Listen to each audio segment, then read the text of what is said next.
Boardroom Bound, Episode 65, Why a Diverse Boardroom is an Excellent Boardroom, with Michele Ashby. I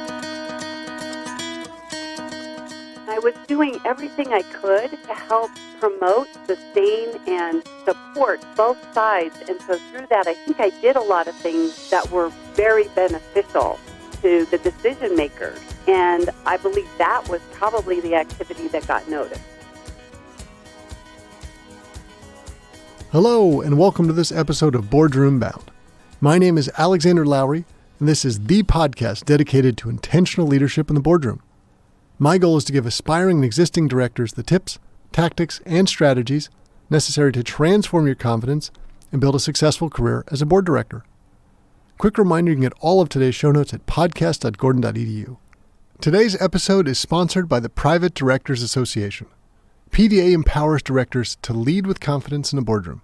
As one of the recognized authorities on leading boardroom practices, PDA helps today's directors be well prepared for tomorrow's challenges. I'm part of the leadership team for the Boston chapter, and I'm very excited that tonight, if you're listening the day this episode is released on Wednesday, March 25th, we're providing a free virtual meeting offering board-relevant guidance to help companies confront the coronavirus and mitigate its business impact. Amid the fear, uncertainty, and disruption created by the coronavirus, boards can make critical contributions to help their organizations withstand and recover from this escalating crisis. Their collective experience with past crises and ability to take a long-term view can offer management very helpful perspectives during this time. During this virtual meeting, we will discuss several key actions that boards should consider taking right now. I hope you'll join us tonight. You can sign up for this free event at pdaboston.com. In today's show, we're speaking with Michele Ashby, and she is someone who has 18 years of board experience sitting on 6 different company boards, public company boards, and some private company boards. And this is also someone who feels so compelled to help other people get on board seats. She has started her own board training program that actually has a certification to it as well when you finish, a credential that you can use and share the knowledge with other people. She's going to walk us through her personal board experience and what she coaches other people on today so that they're prepared to land a board story. You're going to love some of the experience that she has. It is unique and it's special the way that she's found board seats. Let's jump into the show.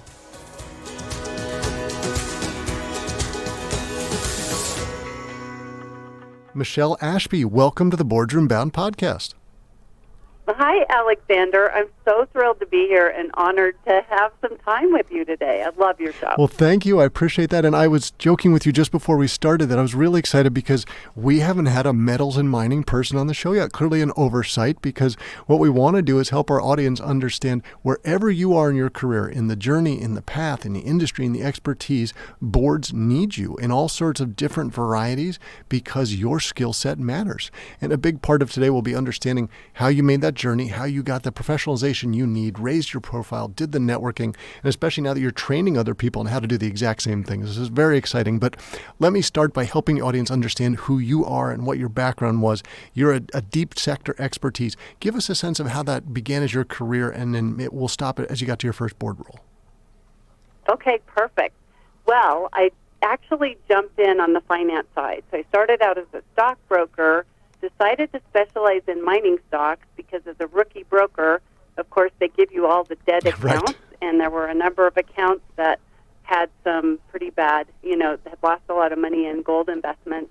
And I got those accounts, started calling those clients, and I really liked talking to them. I liked their philosophy of why they invested in gold. And through researching the companies they had invested in, I got connected with the companies. So I became a mining analyst, and through that process, I interviewed hundreds of companies and obviously made some recommendations on investments for those companies and recognized that in the U.S., anyway, I'm based in Denver, Colorado, and we have a big mining history here, that the companies really were not attracting the capital that they would like to because it's a very capital-intensive industry. And that was the premise for helping and actually forming a trade association for the gold mining industry. So I did that. That was in the late 80s, in 88, 89, and I ran that trade association for 19 years.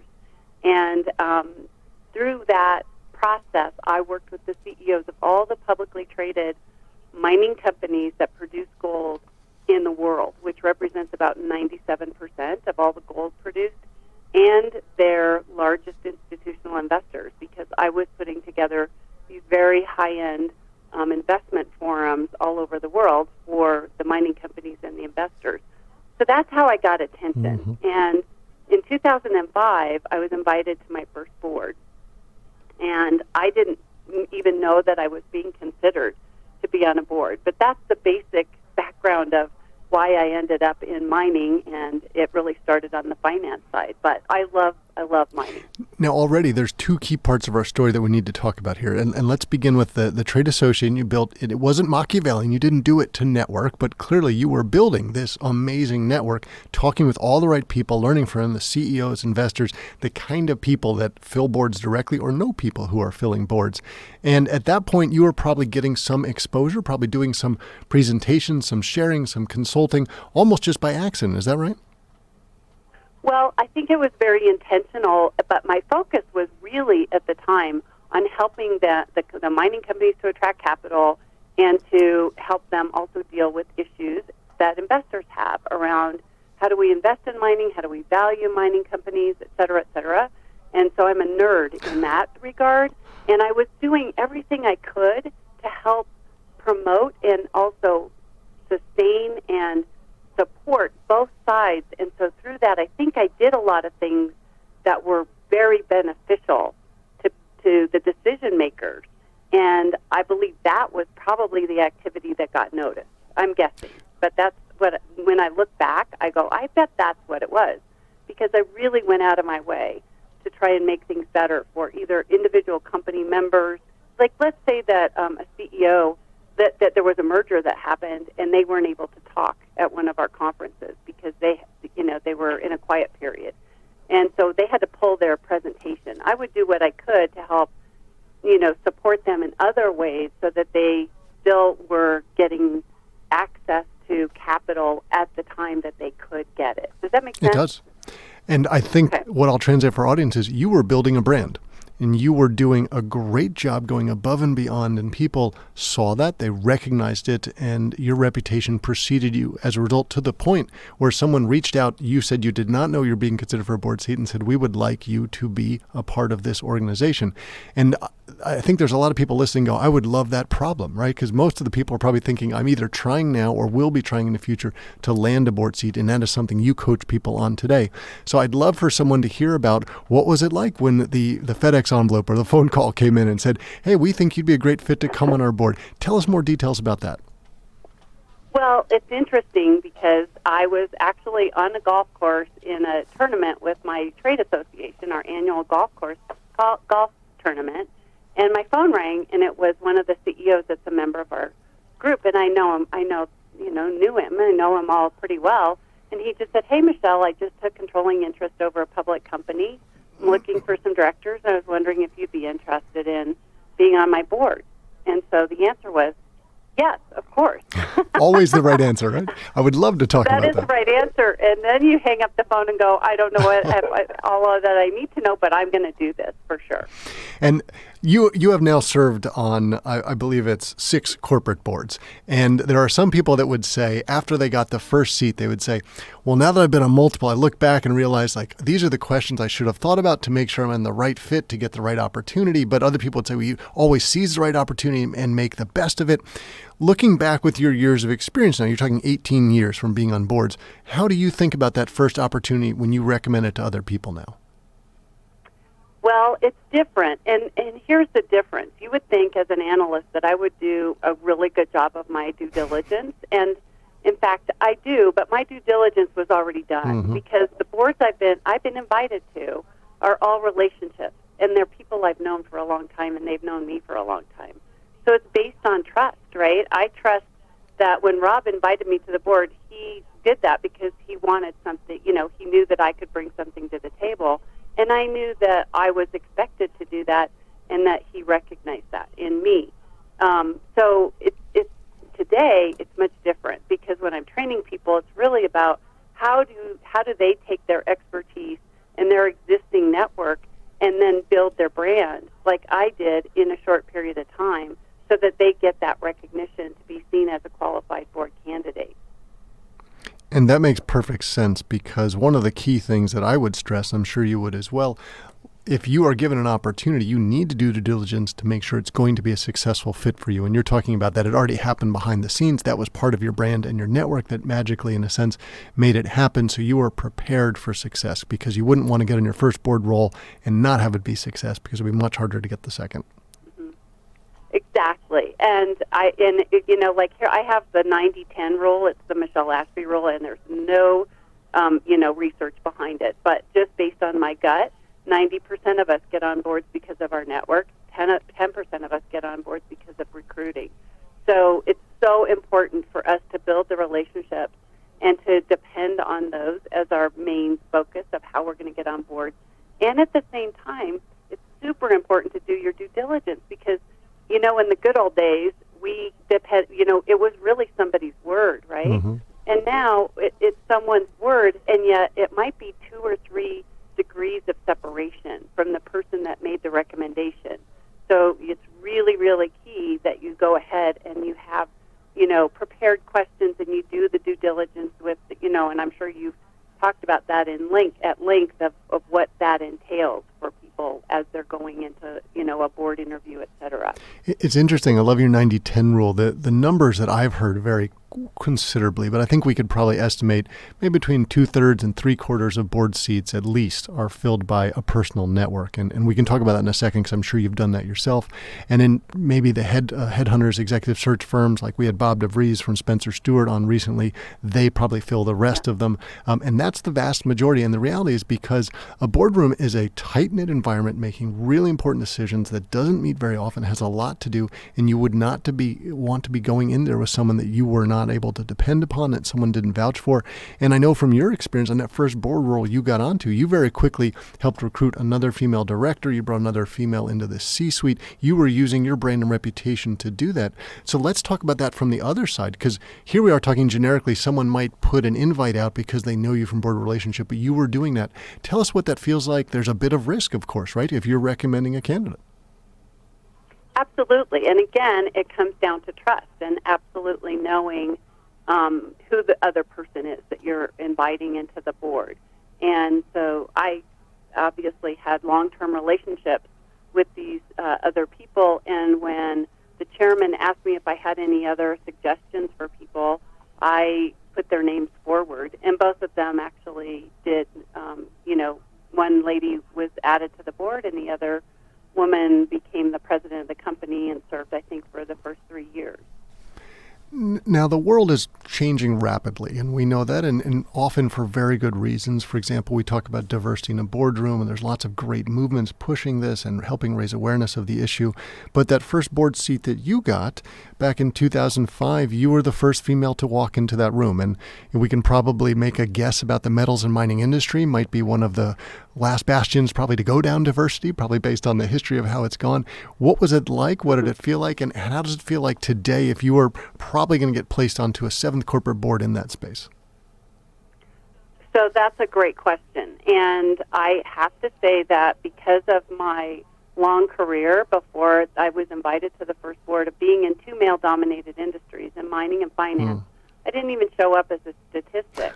And I was very comfortable in that environment, and I had incredible mentors, and they were, for the most part, men who literally took me under their arm and said, I'm going to, I want you to meet more people. I'm going to show you how to network.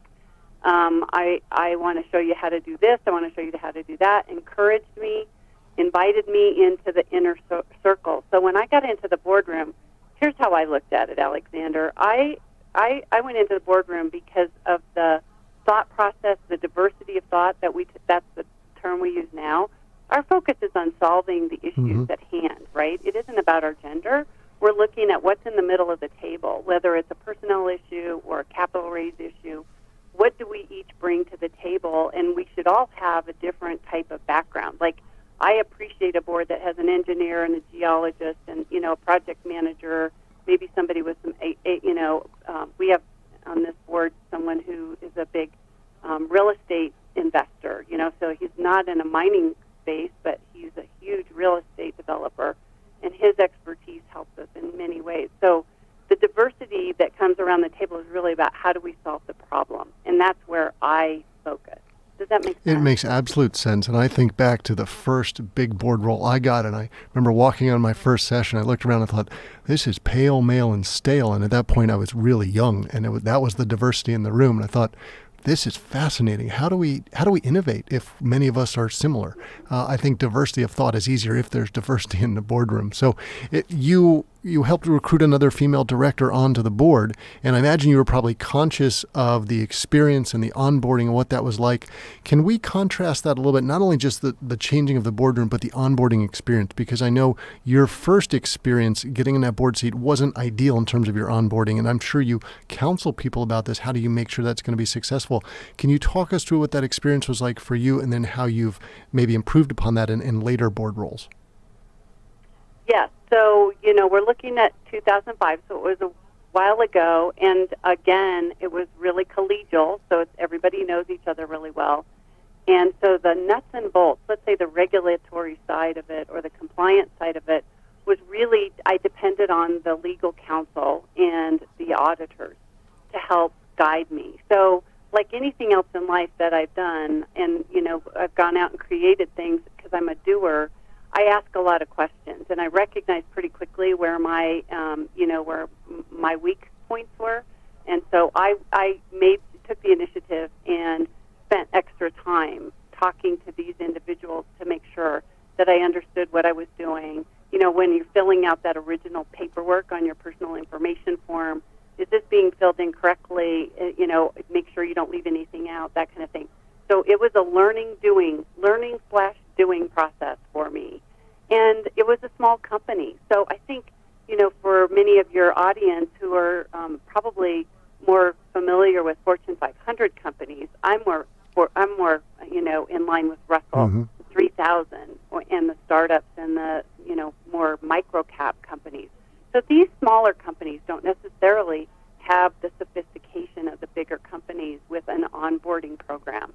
And so, yes, when I'm training people, I make sure that they understand what questions do you need to ask, who can you go to ask those questions, and make sure that you feel comfortable and that you're, don't hold your silence in that field, but also make sure that you're not spending the board time asking those questions. These are things you do initially on the front end or as you're going through your board initiation, and know that it's going to take you at least a year to get comfortable because you're in a new environment, new people, you've got to build relationships with other board members, with your executive team, et cetera, et cetera. So there's a lot to do. And especially if you're a first-time director, because you probably made it in the boardroom because you were an executive who's really good at getting things done, and you've got to change your mentality. What was that like for you? You talked about how you were a doer. You started up the Trade Industry Association. And what was the mental flip like to you about how you adjusted your model and your approach? That's such a good point, because doers really want to fix stuff, right? And so it was like pulling in the reins. And I think the newness of it prevented me from being too overt there, but at the same time I felt like I was invited into that situation because of who I am and what I bring to the table. So it's, again, as experienced business people, we have that sixth sense. Pay attention. Listen when you need to listen. Bring in your points when you need to. Do your homework before you get there. Make sure you build those relationships. All of it is super important. But to be honest, I felt so honored to be at the level of directorship that I was at my best behavior, if that makes sense. It does. We all want to make a great impression and build upon that, especially if we might have aspirations of being let's call it a professional board director and perhaps having a portfolio at some point. And you are in that position now. So you have 6 of those public board experiences. Talk us what it was through from getting that first one. You had that magical phone call on the golf course where clearly you were doing networking at the time. How did the second one come about? They're pretty much the same. I would get phone calls from people who would invite me to be on a board. So it would be either the chairperson or another director who would, say, we're looking for a director. Your name came up. We'd like to talk to you. Would you consider joining this board? But I'd love to share the story of my last invitation that I just joined about a year ago, because this is a situation I would never, ever tell my the ladies that are in my class or my training that this could happen to them. But let's just premise it with that every single person is going to get on a board in a unique and different way. And that's why it's important to make sure you show up all the time with that brand and that you're ready to go, no matter what, whether you're on a bus, a train, a plane, whatever, you're going to meet people. So I went to a conference. This was a gold conference, and I saw a booth with some, things that looked very attractive. Hadn't seen the name of the company before. Walked over, just started asking questions about their product and what they were doing. Didn't know that the CEO, chairman, was in the background because I was speaking to the person in the front of the booth. The CEO comes forward and introduces himself because he's listening to our conversation. And within 15 minutes, he looked at me and he said, I'm going to follow my intuition. I'm looking for someone with your background and your connections on my board. Would you be interested? That is an unheard of opportunity, but I think you were ready for it, right? Which is probably why it happened. You were an expert in your field, and you were doing all the right things and not looking for it. That's a fantastic story. But I'm sure the caveat is, don't expect this will ever happen to you, right? Yeah, please. Let's put a little note on that one for sure, because I was shocked myself at the moment. And of course the answer is yes, of course. Would love to discuss that with you. Now, when you counsel people about this, because you are working with people that are looking to get board seats, and you hear quite a range about this, and I think the range is because it depends how much time and energy you're investing into it, plus where you are in your career and how your network is developed. People say, how long is it going to take me? And you'll hear ranges from, I think I was talking at the NACD annual summit, I heard a range from someone said 6 months and someone said 3 years, depending on how you go about it and where you are in your career. What's the sort of reality that you give people to think about? Again, it's like you never know. I've had women who've been in my course. It's an 8-week course. And in the middle of it, they'll get a call or an email from someone who will invite them to a board. And they were, completely out of the blue. And it wouldn't be someone I would have picked out of the class as being the first one that would have been invited to a board. But on the other side of it, it can take years. It's not something that you can plan for or, it is, and there are very few seats that are available. The boards are very particular, as they should be. They're looking usually for a special skill set. So there are many, many, filters here that have to be gone through before, the right notes are hit for both sides. And I tell people, be patient, be consistent, and be positive. Go about your life and be positive. This is an add-on. Set your intention that that's what you want to do, and then go forth in the world and make sure that you mention it to people as you're going through the world. I think that's a great philosophy. And let's talk about this a bit more, because you are actually preparing and training and coaching and guiding other people to do it from the ACE consulting that you're doing. You've got a board training program. Give us a little sense how that came about, what your curriculum covers, and clearly you've got some success stories to tell us. I will. So it goes back to my male mentors, and I watched my male mentors through my career, climb the corporate ladder, get on 3 or 4 boards, retire out, make a good living in compensation and stock options, and they would go play golf or go fishing, and in my case, I like to ski. And I was at that point in my career in early 2016.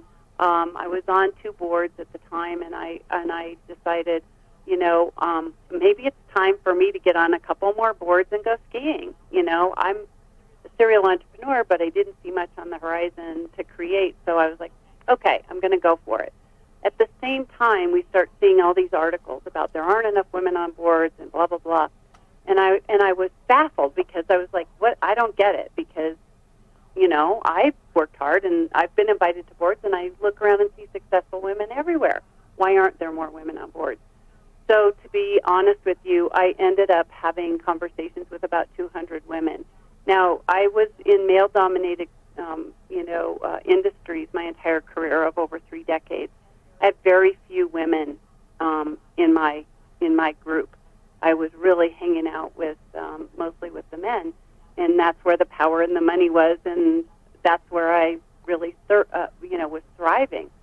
So I wanted to get to know more women. And so my questions for these women were, why aren't there more women on board? Why aren't you on a board? And would you mind sharing a little bit about your career path and your background? And through that process, I figured out that there were a lot of gaps that these women had that I didn't have because of my mentors and what they provided for me. And so I was tired of listening to people talk about it. This was over about 18 months. And then I did some research. What is out there that's actually focused on helping women to fill these gaps? And there were really hardly any training programs that were specific for women. And that's when I made the decision. As opposed to getting on a couple more boards and going skiing, I'm going to divert, and I set a goal to train 1,000 women to get on board and make a big difference, hopefully, to help them to get on boards and help boards to recognize that there's this huge pool of talent and experience that could really, really help all the corporations to do better in the U.S. and in Canada. And that was the beginning of the ACE board training program for women. And your board training program, I would say one of the diversifiers from maybe some of the other opportunities out there is that people leave not only probably with the action plan they've developed with you, but they can also have a certification that they can share with others and say, look, see, I've gotten some value and people have said I've gotten value. Can you tell us about that? Mm-hmm. Yes, exactly. So I decided that it was just through the process of listening to people and what would help to make this program stand out would be to have a certification. And so we have joined an affiliate company, Corporate Directors International, and that is the certification arm, and along with auditors, legal counsel, both in the U.S. and in Canada, financial experts, and also other seasoned directors, the certification was put together and we started offering it last year. So all 62 graduates of the ACE program so far have been given the exam and have their certification. And the other piece that makes us stand out, I believe, is that many of the women are already getting on board. So I think we're at 18 women on 20 boards so far. I think that's the proof in the pudding, right? If you're actually seeing great results like that. But clearly, I imagine you're also building a network of everyone who goes through your program is connected and sharing and helping with each other? Yes, there is a great, each of the cohorts have then, of course, established a big network with the other members of their cohort. And I emulate the Boardroom. It's a small group of people. We don't have more than 15. And I'm very careful about diversity. So I want people that come from different backgrounds so that they can rely on each other and they can use them as resources to help them going forward. And I imagine the program has evolved over time. So, for example, I know that you've got it online now. So is it the convenience that people can take it whenever and wherever? Is that the big driver? Yeah, the online course I did as a primer. So it doesn't have the certification, but it has some of the basic parts of the curriculum of what we go through in the certification program. And that was developed so that people who either didn't have the time or the money or they weren't in the location that they could take the in-person courses would be able to access that and get some of the pieces they need, like the board resume, which to me is like the foundation. If you don't have a great board resume, then your brand is not going to be completed all the way through everything else as you represent yourself. Well, I think you've got an audacious goal, which I love, 1,000 women, which sounds really cool, but also really hard.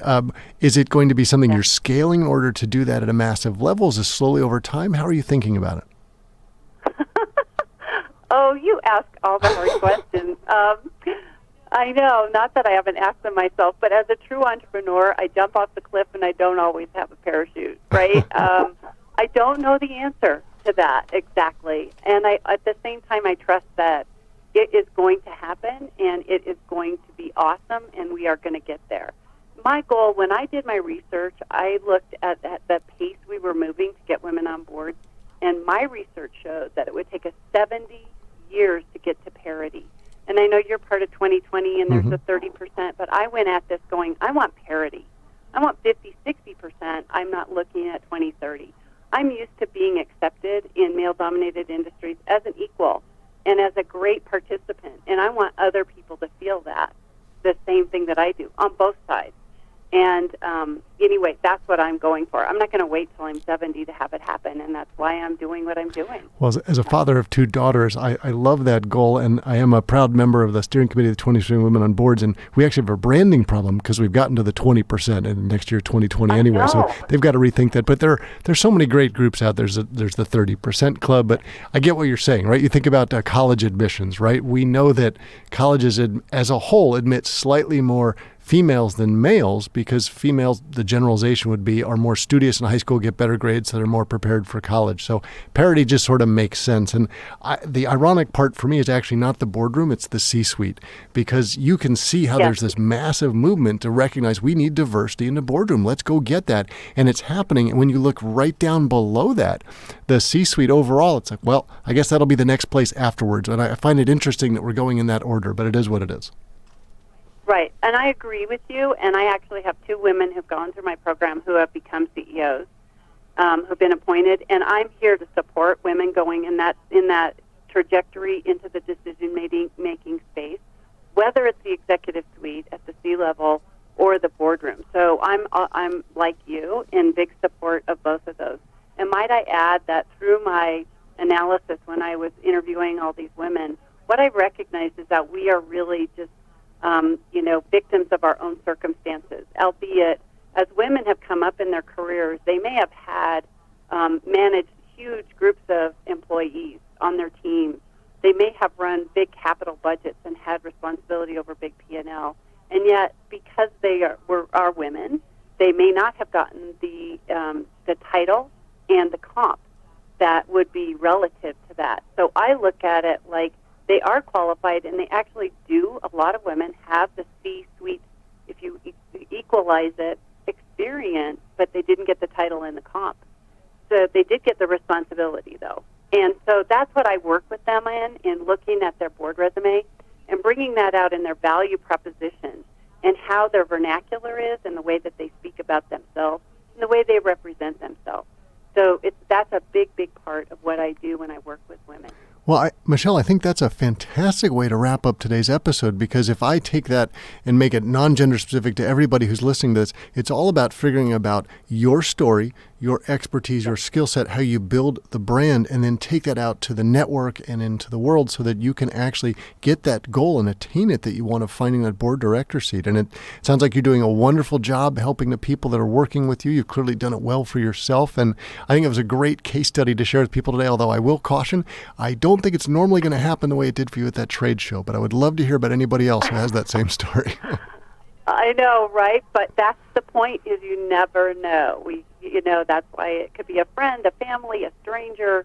We don't know where that next board seat is going to come from. So it's super important to be ready and to be representing yourself fully when you're out there in the world. That is a great admonition, and we were delighted to have you on the show today, Michele. Thank you for sharing your insights and helping all of us to be boardroom bound. Oh, thanks, Alexander. It's been a delightful time. It seems like it went by way too fast, and I just had a ball. Thank you. That's it for this episode of Boardroom Bound. I really enjoyed chatting with Michele Ashby. It was great to hear her story about how she has grown and developed in her career of landing board seats, and then realized she wanted to give back. She wanted to pay it forward and help other people land board seats. She has launched her own board training program, and she brings those best practice ideas from the training and what she's learned along her own path. And if you head over to podcast.gordon.edu, you will see links to everything we've talked about today. And please know that the Boardroom Bound team and I are so proud to be your go-to podcast for all things that connect, prepare, and empower you to land a board seat. Be sure to subscribe to this podcast so you don't miss any of the high-quality content that we're bringing to you every Wednesday. Thanks for joining me today. I can't wait to share more stories and strategies from brilliant business minds with you again next week. Remember to keep tuning in to be Boardroom Bound.